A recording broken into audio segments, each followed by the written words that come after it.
ஈரோடு மாவட்டம் சிவகிரி அருகே நிகழ்ந்த இரட்டை கொலை சம்பவத்திற்கு பாஜக முன்னாள் மாநில தலைவர் அண்ணாமலை கண்டனம் தெரிவித்திருக்கிறார்.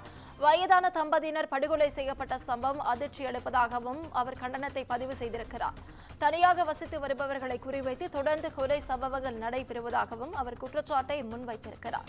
திருப்பூர், ஈரோடு என கொலை சம்பவங்கள் 5 கிலோமீட்டர் சுற்றளவில் தான் நடைபெறுவதாகவும் கொலை சம்பவங்களில் ஒருவரை கூட கைது செய்ய முடியாத அளவுக்கு காவல்துறை செயலிழந்து விட்டதா என அவர் கேள்வி எழுப்பியிருக்கிறார்.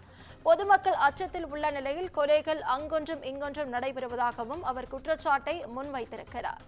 இதுகுறித்த முழு விவரங்களை வழங்க தலைமைச் செய்தியாளர் சிவா நம்மோடு இணைப்பில் காத்திருக்கிறார். சிவா, வணக்கம். விவரங்கள். ஈரோடு மாவட்டம் சிவகிரி அருகே தோட்டத்து வீட்டில் தனியாக வசித்து வந்த வயதான தம்பதியினர் படுகொலை செய்யப்பட்டிருக்கக்கூடிய சம்பவம் அதிர்ச்சி அளிப்பதாக பாஜக முன்னாள் மாநில தலைவர் அண்ணாமலை தன்னுடைய எக்ஸ் பதிவில் பதிவு செய்திருக்கிறார்.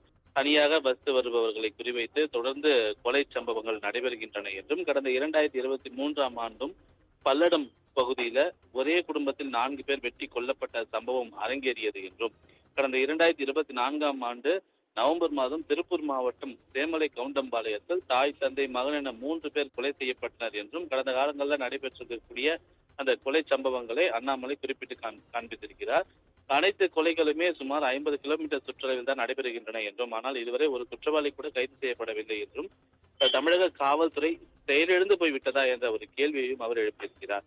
பொதுமக்கள் மிகவும் அச்சத்தில் ஆழ்ந்திருக்கக்கூடிய நிலையில, ஆனால் காவல்துறையை கையில் வைத்திருக்கக்கூடிய முதலமைச்சர் அங்கொன்றும் இங்கொன்றுமாக ஒரு சில குற்றங்கள் மட்டுமே நடைபெறுகின்றன என்று சட்டமன்றத்தில் சர்வசாதாரணமாக பேசுகிறார் என்றும், ஒரே பாணியில் தொடர் கொலைகள் நடப்பதுதான் அங்கொன்றும் இங்கொன்றுமா என்ற ஒரு கேள்வியை அண்ணாமலை எழுப்பியிருக்கிறார். திமுக அரசால் தொடர்ந்து இந்த படுகொலைகளை தடுக்க முடியவில்லை என்றும், குற்றவாளிகளையும் கைது செய்ய முடியவில்லை என்றும், இந்த ஒட்டுமொத்த வழக்குகளையும் சிபிஐக்கு மாற்ற ஏற்கனவே வலியுறுத்தி இருந்தோம் என்றும் குறிப்பிட்டிருக்கிறார். இனியும் முதலமைச்சர் இதனை மூடி மறைக்க முயல்வாரேயானால் தமிழகத்தில் பொதுமக்கள் பாதுகாப்புக்கு எந்தவித உறுதியும் இல்லை என்பதுதான் பொருள் என்று அண்ணாமலை தன்னுடைய எக்ஸ் பதிவில் குறிப்பிட்டிருக்கிறார். நவீனா, விவரங்களுக்கு நன்றி சிவா.